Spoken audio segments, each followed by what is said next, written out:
ngamanye amazwi lisho ukuthi upper room, indawo ephakemeyo. Mayefika ngamanye amazwi uthandazile before, wathandaza kwangenzeka lutho, wathandaza wawanxusa, wa-intercessor, wayenza i-adoration prayer, wayenza i-confess prayer, ngamanye amazwi wayenza ne-thanksgiving prayer, wakwenza konke. Kodwa kwadingeka ukuthi makasondele endaweni ephakemeyo. Ihorebhe ke ilapha khona asuke sowuhlala khona phansi noNkulunkulu, nikoda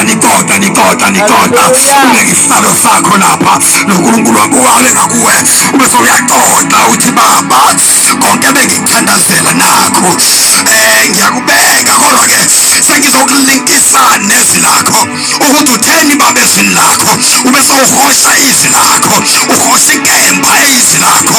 Ngamanye amazwi wonke okuhinda, wonke okuvimba